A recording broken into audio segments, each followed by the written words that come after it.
Hi everybody, today's video is about graphing absolute value functions. So we're going to start with the parent function y equals absolute value of x, and we're going to use transformations throughout the course of this video. So if you have watched the previous video, this is going to help you really understand what that video was about and how to apply those transformations specifically to an absolute value function. So the first thing I'm going to do is create ordered pairs in the form x, y that I can use to build my parent function. Now this is important because it's all based on these points. So I'm going to use 5 as my typical rule for the rest of the day.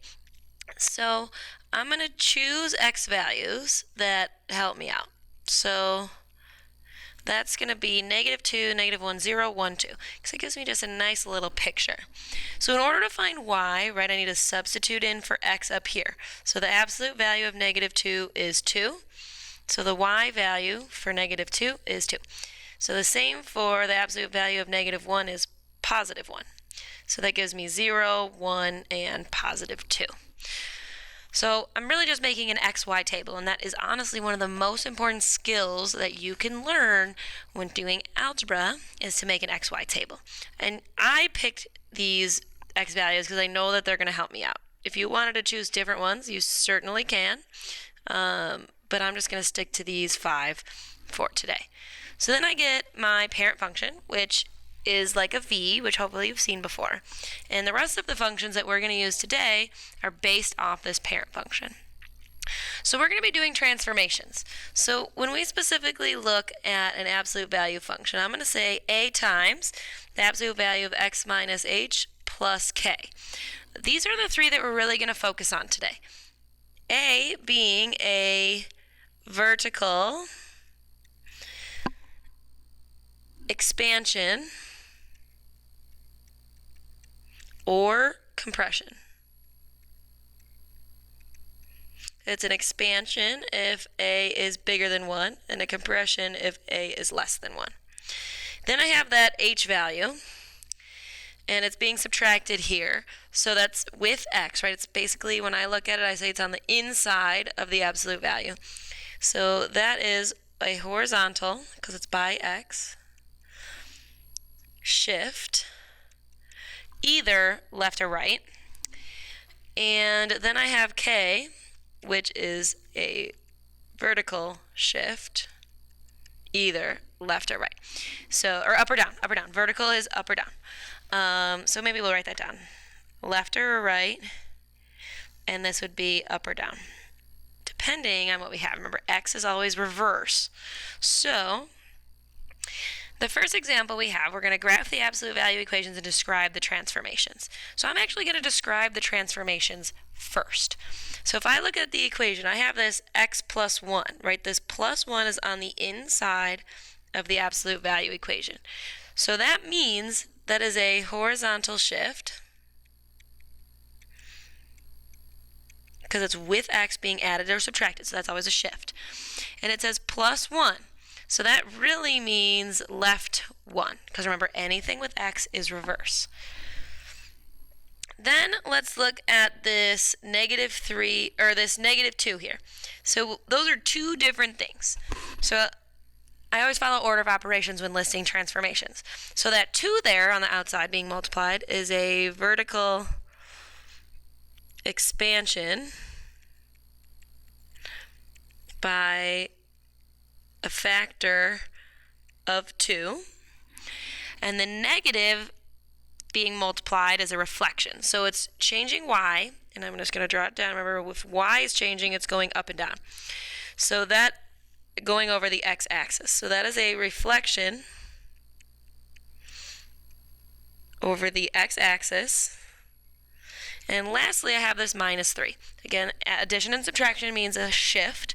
So since it's on the outside at the end, it is a vertical shift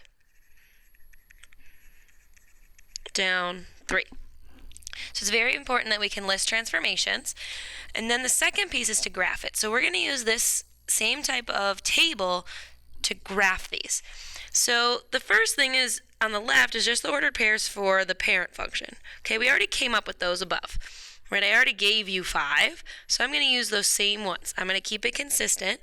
So that's negative 2, 2, negative 1, 1, 0, 0, 1, 1, and 2, 2. But now I'm not graphing the parent function, I'm graphing this function up here. So instead of x, it's not x anymore, right? It's x plus 1. But in my point, we're going left 1. So that means I really have to take x and subtract 1. And you're always going to do reverse with x. Y is the same. So if y equals absolute value of x, what values are changing with y? The negative 2 and the negative 3. So you're doing negative 2y minus 3. Sorry, it doesn't quite fit in there. So basically, you're putting the transformations with x, always reverse, and the transformations with y in the points. We can mathematically move these points on the left. Okay, so we know that might seem confusing, but I promise that we'll get better with practice. So now I have to do x minus 1. So I'm going to take all these x values and subtract 1. So negative 2 minus 1 is negative 3. Then negative 1 minus 1 is negative 2. 0, right, I'm just substituting this x in for this one. So 0 minus 1 is negative 1. 1 minus 1 is 0. 2 minus 1 is 1. Okay? Then I have to find what happens to y. So I have to substitute y in. So that would be negative 2 times 2 minus 3. Well, that's negative 4 minus 3 is negative 7. So this y value is negative 7. My next y value is positive 1. So that's negative 2 times 1 minus 3. Hopefully you guys can see I'm literally just substituting these in. And that is negative 2 minus 3 is negative 5.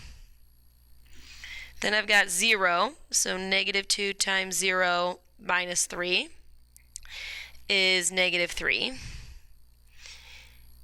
And then we'll continue that pattern to get negative 5 and negative 7 because I'm just plugging in the 1 and 2 like I already did.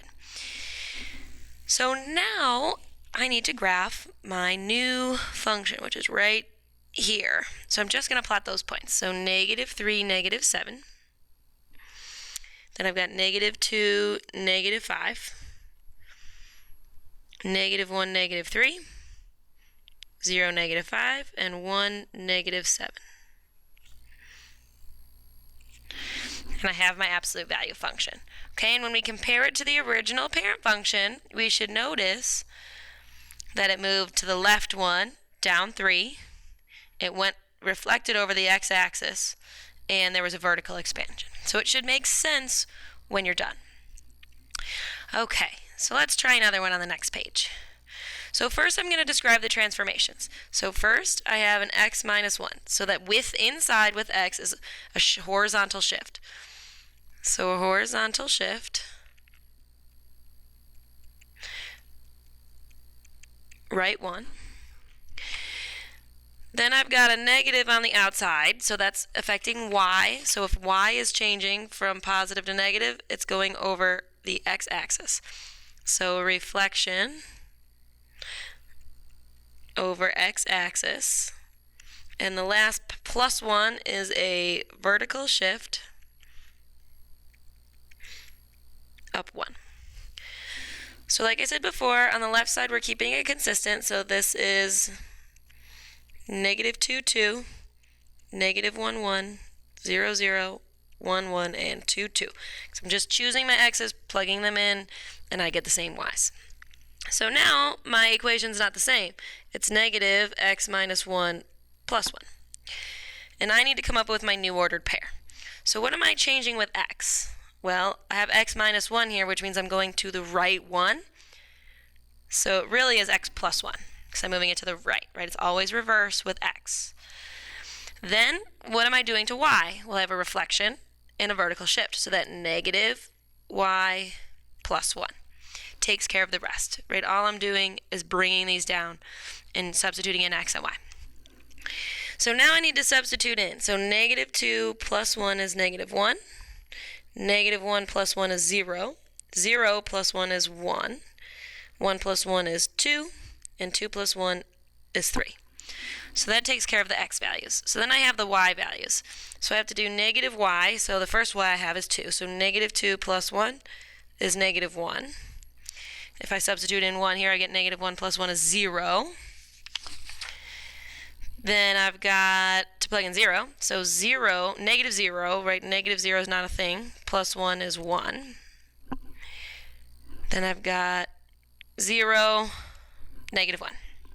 Continuing on that math. And then I graph it. Negative 1, 0, 0. Positive 1, 2, 0. And 3, negative 1. I'm just going through my list, plotting the points, and graphing the function. All right. So now what I want you to do is try example 3. First, I just want you to list the transformations. So please pause the video and try on your own. It's very important that you can do this by yourself. Try on your own just to list the transformations. Okay, ready? 1, 2, 3, pause. All right, are these the transformations that you got? Horizontal shift left 4, because remember x plus 4 reverse is left. Vertical expansion by a factor of 3, because there's 3 on the outside. And vertical shift down 5. So I can't stress how important it is if we're pausing in the video that you're pausing and really trying it. I know you don't want to, but I'm really, really highly recommending it. So our table is the same, on the left side anyway, because we're doing that on purpose to keep it consistent. And then on the right side, my new function is 3 times the absolute value of x plus 4 minus 5. So what's happening with x on the inside? It's going left 4, so that's x minus 4. Then y, I'm taking my absolute value function, multiplying it by 3, and then subtracting 5. So that's 3y minus 5. And then from here, it's substitution. So I want you to try to come up with the points on the right side on your own. So please pause. 1, 2, 3, pause. So here are the x's, okay? So negative 2 minus 4 is negative 6. Negative 1 minus 4, negative 5, and so on and so forth. So then I move to the y's. So it's 3y minus 5. So 3 times whatever minus 5. So when I plug in 2, that gives me 6 minus 5 is 1. Then I've got 3 times 1 minus 5 is negative 2. 3 times 0 minus 5 is negative 5. Then it comes back to negative 2 and back to positive 1.